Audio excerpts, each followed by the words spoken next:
Eviction கேஸை பொறுத்த வரைக்கும் ரெண்ட் கோர்ட்டில் கேஸ் ஃபைல் பண்ணுறாங்க. சிலர் வந்து கமர்ஷியல் கோர்ட்லேயும் ஃபைல் பண்ணுறாங்க. ஸோ ரெண்ட் கண்ட்ரோலில் ஒரு ரெவிஷன் கேஸ் ஃபைல் பண்ணணுமா, கமர்ஷியல் கோர்ட்டில் கேஸ் ஃபைல் பண்ணணுமா, எந்த கோர்ட்டில் ஃபைல் பண்ணுறது நல்லது, ஆர்எல்டிஓபி ஃபைல் ரெண்ட் கண்ட்ரோலில் ஃபைல் பண்ணுறது பெட்டரா, இல்லை காலி பண்ணுறதுக்கு வந்து கமர்ஷியல் கோர்ட்டில் ஃபைல் பண்ணுறது பெட்டரா, கமர்ஷியல் கோர்ட்டோட கம்ப்ளீட் ஜூரிஸ்டிக்ஷன் என்ன, ஆர்எல்டிஓபி ரெண்ட் கண்ட்ரோல் கோர்ட்டை பொறுத்த வரைக்கும் அவங்களுக்கு ஜூரிஸ்டிக்ஷன் என்ன, இதெல்லாம் தான் இந்த வீடியோவில் பார்க்க போகிறோம். வணக்கம், நான் உங்கள் ரசியா கலி. எதனால் இந்த கன்ஃபியூஷன் வருது? எவிக்ஷன் கேஸை பொறுத்த வரைக்கும் வித்தியாசமான கோர்ட்டில் ஃபைல் பண்ணுறாங்க. ரெண்ட் கண்ட்ரோலில் ஃபைல் பண்ணுறாங்க, கமர்ஷியல் கோர்ட்டில் ஃபைல் பண்ணுறாங்க. இப்போ பார்த்திங்கன்னா ரெவிஷன் கேஸை வந்து ஒரு ரெண்ட் கோர்ட்டில் ஃபைல் பண்ணணும்னா அதுக்கு வந்து ப்ரொவிஷன் ஆஃப் லா என்ன சட்டம் வருதுன்னா அது வந்து நியூ ரெண்ட் ஆக்ட் 2017 வந்த ரெண்ட் ஆக்ட் படி அந்த கோர்ட்டில் ஃபைல் பண்ணுறாங்க. இப்போ கமர்ஷியல் கோர்ட்டை பொறுத்த வரைக்கும் அவங்களுக்கு ஜூரிஸ்டிக்ஷன் எப்படி வருதுன்னு பார்த்தீங்கன்னா, அந்த கமர்ஷியல் கோர்ட்ஸ் ஆக்ட் 2015 ஒரு சட்டம் இருக்குது. அதன்படி தான் அந்த கமர்ஷியல் டெனண்ட்டுக்கு வந்து கமர்ஷியல் ஆஸ்பெக்ட்டுக்கான சூட் வந்து கமர்ஷியல் கோர்ட்டில் ஃபைல் பண்ணலான்ற மாதிரி இருக்குது. ஸோ கமர்ஷியல் யூஸு இப்போ பண்ணிகிட்டு இருந்தாங்கன்னா அந்த ப்ரிமிசஸுக்கு எவிக்ஷன் கேஸு அதோட சேர்த்து ரெண்ட்டும் சேர்த்து கிளைம் பண்ணுற மாதிரி வந்ததுன்னா நீங்கள் கமர்ஷியல் கோர்ட்டில் ஃபைல் பண்ணலான்ற மாதிரி ஒரு ஜூரிஸ்டிக்ஷன் இருக்குது. இப்போ வந்து claim for rent arrears plus damages அப்படின்ற மாதிரி வந்ததுன்னா அது எங்கே ஃபைல் பண்ணலான்னா கமர்ஷியல் கோர்ட்டில் தான் ஃபைல் பண்ணுற மாதிரி இருக்குது. நம்ம ரெண்ட் கண்ட்ரோலில் ஃபைல் பண்ண முடியாது. ஸோ இந்த மாதிரி என்னென்ன கன்ஃபியூஷன் இருக்குன்றதான் நம்ம நம்ம பார்க்க போகிறோம். எவிக்ஷன் கேஸஸை பொறுத்த வரைக்கும் 2 விதமான லீகல் ரீஜிம்ஸ் இருக்குது. அதே மாதிரி 2 விதமான செப்பரேட் ஸ்டாச்சுட்டரி ஃப்ரேம் ஒர்க்கும் இருக்குது. அது என்ன அப்படின்னு பார்த்தீங்கன்னா, ரெண்ட் லா, அதாவது பார்த்தீங்கன்னா ரெண்ட் லா என்ன இருக்குதுன்னு பார்த்தீங்கன்னா, தமிழ்நாடு ரெண்ட் ஆக்ட் 2017 இருக்குது. ஸோ இந்த ஆக்டை யூஸ் பண்ணி கேஸ் ஃபைல் பண்ணுறதா இருந்தால் எங்கே ஃபைல் பண்ணணும்னா ரெண்ட் கோர்ட்டில் ஃபைல் பண்ணணும். அதுக்கு என்ன பெட்டிஷன் போடணும்னா ஆர்எல்டிஓபி சூட் ஃபைல் பண்ணணும். இப்போ இதே விஷயத்தை வந்து நம்ம ரெவிக்ஷன் கேஸஸ் வந்து கமர்ஷியல் லாவை ஃபைல் பண்ணுறோன்னா அதுக்கு கமர்ஷியல் லா என்ன அப்படின்னு பார்த்திங்கன்னா, கமர்ஷியல் கோர்ட்ஸ் ஆக்ட் 2015 அப்படின்ற ஒரு சட்டம் இருக்குது. ஸோ அந்த சட்டத்தை பயன்படுத்தி நம்ம கேஸ் ஃபைல் பண்ணணும்னா எங்கே ஃபைல் பண்ணணும் அப்படின்னா கமர்ஷியல் கோர்ட்டில் ஃபைல் பண்ணணும். அதுக்கு என்ன கேஸ் ஃபைல் பண்ணணும்னா கமர்ஷியல் சூட் அப்படின்னு சொல்லுவாங்க. ஸோ நம்ம வந்து ரெண்ட் லாவை பயன்படுத்தி ஃபைல் பண்ணால் அந்த கேஸ் வந்து ரெண்ட் கோர்ட்டில் ஆர்எல்டிஓபி ஃபைல் பண்ணுறோம். கமர்ஷியல் லாவை பற்றி பயன்படுத்துகிறோம் அப்படின்னா கமர்ஷியல் கோர்ட்டில் கமர்ஷியல் சூட் ஃபைல் பண்ணி கேஸ் நடத்தணும். ரெண்ட் கோர்ட்டை பொறுத்த வரைக்கும் அவங்களுக்கு ஜூரிஸ்டிக்ஷன் என்ன இருக்குது, அவங்களுடைய கோர் ஃபியூச்சர்ஸ் என்ன அப்படின்னு பார்த்திங்கன்னா, இந்த ரெண்ட் கோர்ட் அப்படின்றத வந்து தமிழ்நாடு ரெண்ட் ஆக்ட் 2017 தான் கிரியேட் பண்ணுது. ஸோ அவங்கள பொறுத்த வரைக்கும் பார்த்திங்கன்னா exclusive jurisdiction for landlord and tenant disputes. So லேண்ட்லார்டுக்கும் டெனண்ட்டுக்கும் இடையில உள்ள டிஸ்பியூட்டுக்கு அவங்க தான் எக்ஸ்க்ளூசிவான கோர்ட்டு, எக்ஸ்க்ளூசிவ் ஜூரிஸ்டிக்ஷன் அவங்களுக்கு இருக்குது. ஸோ அந்த கேஸ் எப்படி நடக்கும்னா சம்மரி ப்ரொசீஜர், ஷார்ட்டாக சிம்பிளாக நடத்தி முடிச்சுடுவாங்க. இது வந்து பார்த்திங்கன்னா ஒரு ஸ்பெஷல் ஃபோரம். அப்புறம் வந்து இந்த ஃபோரம் இதை க்ரியேட் பண்ணதுனால எவிக்ஷன் கேஸஸ், ரெண்ட் கேஸஸை பொறுத்த வரைக்கும் சிவில் கோர்ட்டுக்கு வந்து ஜூரிஸ்டிக்ஷன் கிடையாது. அவங்களுக்கு வந்து அதோட ஜூரிஸ்டிக்ஷன் வந்து பார் பண்ணிட்டாங்க. அவங்க சிவில் கோர்ட்டு இந்த மாதிரி விஷயங்களை எவிக்ஷன் கேஸஸை விசாரிக்க முடியாது அப்படின்ற மாதிரி நிலைப்பாடு இந்த சட்டம் ஏற்படுத்தியிருக்கு. ரெண்ட் கோர்ட்டை பயன்படுத்தி ரெண்ட் ஆக்டை பயன்படுத்தி நம்ம என்ன பெட்டிஷன் ஃபைல் பண்ணோம்னா ஆர்எல்டிஓபி ஃபைல் பண்ணுவோம். இப்போ ஆர்எல்டிஓபின்னா என்னன்னு பார்த்தீங்கன்னா rent lease termination original petition. So அதுதான் அதனுடைய explanation. Rent lease termination original petition. So அதை எங்கே ஃபைல் பண்ணுவோம்னா ரெண்ட் கோர்ட்டில் ஃபைல் பண்ணுவோம். அதுக்கு வந்து ரிலீஃப் வந்து என்ன மாதிரி அங்கே என்ன நிவாரணம் கேட்போம், என்ன ரிலீஃப் கேட்போம்னா எவிக்ஷன் பண்ண சொல்லி கேட்போம், பொசஷனை எடுத்து கொடுங்க அப்படின்னு சொல்லி கேட்போம். அதுவும் இல்லாமல் அது என்ன மாதிரி கிரவுண்டில் பார்த்திங்கன்னா இப்போ இது வந்து அந்த என்ன கிரவுண்டில் நம்ம ஃபைல் பண்ணோம்னா ஸ்டாச்சுட்டரி கிரவுண்ட்ஸ். ஸோ அந்த சட்டத்தில் அந்த இந்த ரெண்ட் ஆக்டில் வந்து என்னென்ன கிரவுண்ட்ஸ் சொல்லியிருக்காங்களோ அந்த கிரவுண்ட்ஸுக்காக சொல்லி அந்த கிரவுண்ட்ஸில் ஏதாவது ஒன்று சொல்லி அந்த காரணத்துக்காக எங்களை காலி பண்ணி கொடுங்க, பொசிஷன் எடுத்து கொடுங்க அப்படின்னு சொல்லி ஆர்எல்டிஓபி ஃபைல் பண்ணுவோம். அதே மாதிரி கமர்ஷியல் கோர்ட்டோட ஜூரிஸ்டிக்ஷன் என்ன, அவங்களுடைய கோர் ஃபியூச்சர் என்ன அப்படின்னு பார்த்தீங்கன்னா, கமர்ஷியல் கோர்ட் ஆக்ட் 2015 அப்படின்னு ஒரு சட்டம் இருக்குது. அதுதான் அந்த கமர்ஷியல் கோர்ட்டினுடைய எல்லா விஷயங்களையும் தீர்மானிக்குது. இது வந்து என்ன மாதிரி விஷயங்களில் டீல் பண்ணுதுன்னு பார்த்தீங்கன்னா, கமர்ஷியல் டிஸ்பியூட். கமர்ஷியல் டிஸ்பியூட்டாக இருந்தால் மட்டும்தான் அது அந்த கோர்ட்டில் வரலாம், அதை பற்றி கேஸ் போடலாம், வழக்கை கொண்டுட்டு வரலாம். அதுவும் இல்லாமல் அவங்க வந்து ஒரு ஸ்பெசிஃபைடு வேல்யூ வச்சுருக்காங்க. கமர்ஷியல் எல்லா சின்ன குட்டி குட்டி மேட்டர்லாம் வந்து ஒரு கமர்ஷியல் கோர்ட்டில் ஃபைல் பண்ண முடியுமான்னா அங்கே போட முடியாது. அவங்க ஒரு ஸ்பெசிஃபிக் வேல்யூ வச்சுருக்காங்க, அந்த வேல்யூக்கு மேலே இருந்தால் தான் ஃபைல் பண்ண முடியும். அதுவும் இல்லாமல் ஒரு டைம் லைன்ஸ், இந்த கேஸை ஃபைல் பண்ணுறதுக்கு ஒரு டைம் லைனு, அதுக்குள்ள ப்ரொசீஜர்ஸும் இந்த ஆக்ட் சொல்லுது. ஸோ அதைப்படி கரெக்டாக ஃபாலோ பண்ணலாம் தான் கமர்ஷியல் கோர்ட்டில் ஒரு கேஸ் ஃபைல் பண்ண முடியும். கமர்ஷியல் கோர்ட்டில் கேஸ் ஃபைல் பண்ணணுன்னா என்ன பேசிக்கான விஷயம் என்னென்னா, கமர்ஷியல் டிஸ்பியூட் இருக்கணும். இப்போ கமர்ஷியல் டிஸ்பியூட்னால் என்ன அப்படின்றத வந்து இந்த கமர்ஷியல் ஆக்ட் வந்து செக்ஷன் 2(1)(c) அதில் சொல்லியிருக்காங்க. ஸோ கமர்ஷியல் டிஸ்பியூட்னு என்ன அப்படின்னு சொன்னால் அது என்னென்ன இன்க்ளூட் ஆகும்னு சொன்னால், dispute arising from trade, commerce, அப்புறம் வந்து இந்த பிஸ்னஸ் கான்ட்ராக்ட், இந்த 3 தான் வந்து கமர்ஷியல் டிஸ்பியூட் ஆகும். ஸோ ஒரு டிஸ்பியூட் வந்து வியாபாரத்தாலேயோ காமர்ஸாலேயோ அல்லது பிஸ்னஸ் கான்ட்ராக்ட்னாலேயோ உருவான அதில் வர டிஸ்பியூட் தான் கமர்ஷியல் டிஸ்பியூட்டு அப்படின்றது இந்த செக்ஷன் டிஃபைன் பண்ணுது.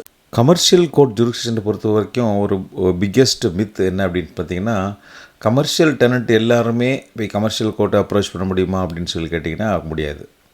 அப்படி எல்லாருமே போக முடியாது.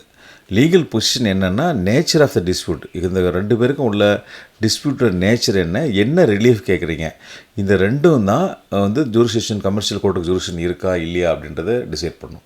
ஸோ டிஸ்பியூட்டும் அவங்க என்ன ரிலீஃப் கேட்குறாங்க அதுதான் வந்து கமர்ஷியல் கோர்ட்டில் அந்த கேஸை ஃபைல் பண்ண முடியுமா முடியாதா, அவங்களுக்கு ஜூரிஸ்டிக்ஷன் இருக்கா இல்லையான்ற விஷயத்தை டிசைட் பண்ணக்கூடிய விஷயம்.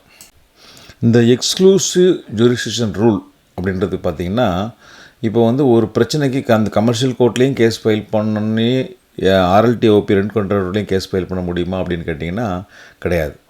2 கோர்ட்லேயும் கேஸ் ஃபைல் பண்ணாது. ரெண்ட் ஆக்டை பொறுத்த வரைக்கும் அது வந்து எக்ஸ்க்ளூசிவ் ஃபோரமாக இருக்குது. அந்த ரெண்ட் மேட்டர் வந்ததுன்னா அந்த ரெண்ட் கோர்ட்டில் மட்டும்தான் ஃபைல் பண்ண முடியும், அது அவங்களுக்கு மட்டும்தான் ஜூரிஸ்டிக்ஷன் அப்படின்ற மாதிரி இருக்குது. அப்புறம் பார்த்திங்கன்னா பேரலல் ப்ரொசீடிங்ஸ், இங்கேயும் கேஸ் ஃபைல் பண்ணுறது அங்கேயும் கேஸ் ஃபைல் பண்ணுறது, இப்படி ஃபைல் பண்ண முடியுமான்னு கேட்டால் அப்படிலாம் ஃபைல் பண்ண முடியாது. அப்படி ஃபைல் பண்ணால் அது என்ன ஆகும்னா அது வந்து abuse of process of law ஆகிடும்.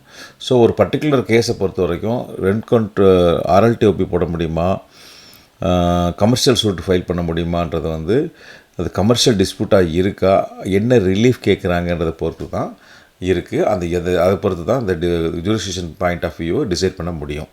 இவ்வளோ நேரம் பார்த்துக்கிட்டு இருந்த உங்களுக்கு நிறைய குழப்பங்கள் வரும். இப்போது வந்து ஒரு பர்டிகுலர் கேஸை ரெண்ட் கோர்ட்டில் போட முடியுமா இல்லை கமர்ஷியல் கோர்ட்டில் போட முடியுமா அப்படின்றதுக்கு ஒரு தெளிவான விடை தான் இந்த ஸ்லைடு. இப்போ வந்து எந்த கோர்ட்டு நம்ம அப்ரோச் பண்ணணும் அப்படின்னு பார்த்தீங்கன்னா, இப்போ நேச்சர் ஆஃப் த கேஸ் வந்து ஒரு எவிக்ஷன் மட்டும்தான் அப்படின்னீங்கன்னா நீங்கள் வந்து ரெண்ட் கோர்ட்டு தான் போட முடியுமே தவிர வேறு கமர்ஷியல் கோர்ட்டுக்கு போட முடியாது. வெறும் எவிக்ஷன் மட்டும்தான் ப்ரேயராக கேட்குறீங்க அப்படின்னா. அதே மாதிரி ரெசிடென்ஷியல் டெனண்ட்டாக இருந்தால் நீங்கள் என்ன ரிலீஃப் கேட்டாலும் நீங்கள் வந்து ரெண்ட் கோர்ட்டு தான் போட முடியுமே தவிர கமர்ஷியல் கோர்ட்டை அப்ரோச் பண்ண முடியாது. அப்போ கமர்ஷியல் கோர்ட்டில் என்ன போட முடியும் அப்படின்னு கேட்டிங்கன்னா, இப்போ கமர்ஷியல் டெனண்ட்டாக இருக்கிறான், அவனை நீங்கள் காலி பண்ணுறதுக்கு தான் கேஸ் ஃபைல் பண்ணுறீங்கன்னா அப்போ கூட நீங்கள் கமர்ஷியல் கோர்ட்டுக்கு போக முடியாது. அப்பவும் நீங்கள் என்ன பண்ண முடியும்னா அப்பவும் நீங்கள் ரெண்ட் கோர்ட்டு தான் போட முடியும். ஸோ இந்த 3 விஷயத்துக்கு எவிக்ஷன் மட்டும் கேட்டாலும் சரி, ரெசிடென்ஷியல் டெனண்ட்டாக இருந்தாலும் கமர்ஷியல் டெனண்ட்டாக இருந்தாலும் நீங்கள் ரெண்ட் கோர்ட்டு தான் போட முடியும். இதே இது வந்து எவிக்ஷனும் கேட்குறீங்க, அரியர்ஸ் ஆஃப் ரெண்ட்டும் கேட்குறீங்க, டேமேஜஸும் கேட்குறீங்க, அந்த ஆள் வந்து கமர்ஷியல் டெனண்ட்டாகவும் இருக்கிறா அப்படின்ற பட்சத்தில் நீங்கள் எந்த கோர்ட்டுக்கு போகலான்னா கமர்ஷியல் கோர்ட்டு தான் போக முடியும். ஸோ ரெண்ட் கோர்ட்டை பொறுத்த வரைக்கும் நீங்கள் அரியர்ஸ் ஆஃப் ரெண்ட்டை கொடுன்னு சொல்லி கேட்க முடியுமான்னா கேட்க முடியாது. டேமேஜஸ் கொடுங்கன்னு கேட்க முடியுமான்னா அதுவும் கேட்க முடியாது. நீங்கள் ரெண்ட் கோர்ட்டை பொறுத்த வரைக்கும் வெறும் எவிக்ஷன் மட்டும்தான் கேட்க முடியும். அது கமர்ஷியல் டெனண்ட்டாக இருந்தாலும் கேட்க முடியும், ரெசிடென்ஷியல் டெனண்ட்டாக இருந்தாலும் கேட்க முடியும். அதே மாதிரி கமர்ஷியல் கோர்ட்டை பொறுத்த வரைக்கும் நீங்கள் என்ன கேட்க முடியும்னா, கமர்ஷியல் வெறும் எவிக்ஷன் மட்டும் போனீங்கன்னா கேட்க முடியாது. கமர்ஷியல் டெனண்ட்டாக இருந்து எவிக்ஷனும் கேட்டு அரியர்ஸ் ஆஃப் ரெண்ட்டும் கேட்டு டேமேஜஸும் கிளைம் பண்ணால் நீங்கள் கமர்ஷியல் கோர்ட்டை அப்ரோச் பண்ணலாம். ஸோ இந்த விளக்கம் உங்களுக்கு எல்லா வகையிலும் ஒரு போதுமானதாக தெளிவானதாக இருக்கும்னு நான் நம்புகிறேன். பொதுவான மிஸ்டேக்ஸ், காமன் மிஸ்டேக்ஸ், இந்த லேண்ட்லார்டு அல்லது லாயர் பண்ணக்கூடிய மிஸ்டேக்ஸ் என்ன அப்படின்னு பார்த்தீங்கன்னா, ஃபைலிங் எவிக்ஷன் பெட்டிஷன் இன் ராங் கோரம். ஸோ தவறான கோர்ட்டில் போய் பெட்டிஷன் ஃபைல் பண்ணுறது. இப்போ அசூமிங் கமர்ஷியல் யூஸ் அப்படின்றத நம்பிக்கிட்டு கமர்ஷியல் கோர்ட்டில் போய் பேஸ்டல் ஃபைல் பண்ணுவாங்க. இப்போ அப்படி ஃபைல் பண்ணால் அது கேஸ் செல்லுபடிமாகணும்னா அங்கே கமர்ஷியல் டெனண்ட்டாகவும் இருந்து ரெண்ட்டையும் எவிக்ஷனும் கேட்டு அப்புறம் டேமேஜஸ்ஸு ரெண்ட்டும் டேமேஜஸ்ஸு ஹரியர்ஸ் ஆஃப் ரெண்ட்டு கேட்டிங்கன்னா அந்த கேஸ் அந்த கோர்ட்டில் கமர்ஷியல் கோர்ட்டில் ஏற்றுக்கொள்ளக்கூடியதாக இருக்கும். அப்படி இல்லைன்னா வெறும் எவிக்ஷன் மட்டும் கேட்டிங்கன்னா அது சரியாக வராது.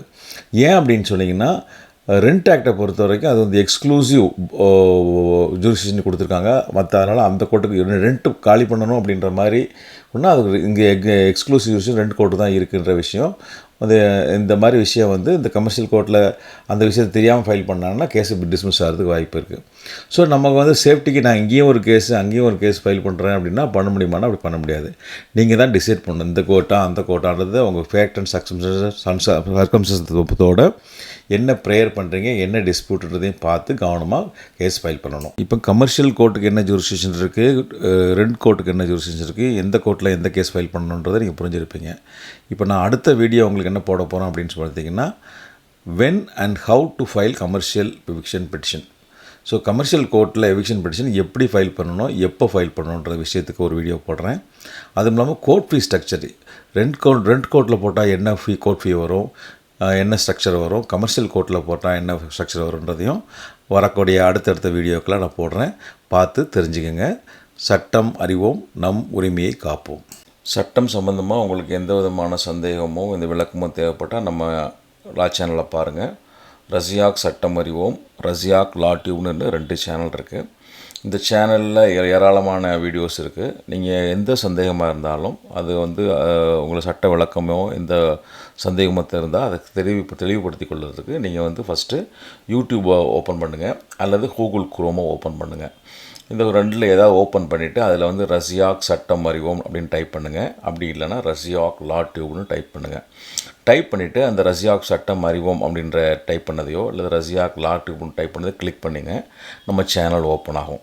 நம்ம சேனல் ஓப்பன் ஆனதுக்கப்புறம் அதுக்குள்ளே பார்த்தீங்கன்னா ப்ளேலிஸ்ட்டுன்னு இருக்கும். அந்த ப்ளேலிஸ்ட்டை கிளிக் பண்ணிங்கன்னா ஏராளமான ப்ளேலிஸ்ட்டு ஏராளமான சப்ஜெக்ட் பற்றி ப்ளேலிஸ்ட் இருக்குது.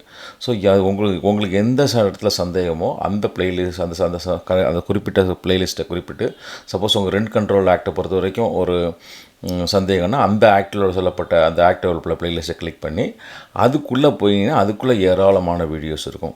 அதில் வாடகைதாருக்கு என்ன அட்வைஸு, லேண்ட்லார்டுக்கு என்ன அட்வைஸு அல்லது என்ன சப்ஜெக்ட்டுக்கு அட்வைஸ் அப்படின்ற மாதிரி இருக்குது. உங்களுக்கு எந்த ஒரு சந்தேகமாக இருந்தாலும் நம்ம ரஸியாக் சட்டம் அறிவோம்ன்ற சேனலை கிளிக் பண்ணுங்கள்.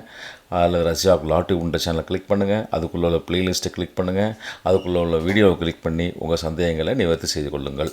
நமது சேனல் மூலமாக வெளியிடப்படக்கூடிய வீடியோ மூலம் சட்ட அறிவையும் சட்ட நுட்பத்தையும் சட்ட வல்லமையும் நம்ம வந்து மக்களுக்கு ஷேர் பண்ணுறோம். அந்த நீங்கள் சட்டத்திட்டங்களை அறிவதனால உங்கள் தன்னம்பிக்கையும் தைரியமும் நல்ல ஒரு உறுதியுடன் செயல்படக்கூடிய ஒரு நிலைப்பாடும் உங்களுக்கு வரும். சட்டம் அறிந்தால் அது வந்து உங்களுக்கு வந்து அது உங்களோட உரிமையை காப்பதற்கு உங்களுக்கு உறுதியாக இருக்கும். ஸோ அதனால் சட்டம் அறிவோம், நம் உரிமையை காப்போம். இதுதான் நம்மளுடைய தாரக மந்திரம். சட்டம் அறிவோம், நம் உரிமையை காப்போம். தொடர்ந்து நம்ம சேனலில் பாருங்கள். ரஸியாக் சட்டம் அறிவோம் என்ற ஒரு சேனலும் ரஸியாக் லா டியூப் அப்படின்ற சேனலும் இருக்குது. இந்த சேனலில் ஏராளமான பிளேலிஸ்ட் இருக்குது. அதுக்குள்ளே ஏராளமான வீடியோஸ் இருக்குது. உங்களுக்கு சட்டம் சம்பந்தமாக எந்த சந்தேகமாக இருந்தாலும் நம்ம ரஸியாக் சட்டம் அறிவோம் அல்லது ரஸியாக் லா டியூப் அப்படின்னு டைப் பண்ணுங்கள். நம்ம சேனல் ஓப்பன் ஆகும். அதுக்குள்ளே உள்ள உங்களுக்கு சம்மந்தப்பட்ட பிளேலிஸ்ட்டை கிளிக் பண்ணுங்கள். அதுக்குள்ளே உள்ள உங்களுக்கு சம்மந்தப்பட்ட வீடியோவை கிளிக் பண்ணுங்கள், பாருங்கள்.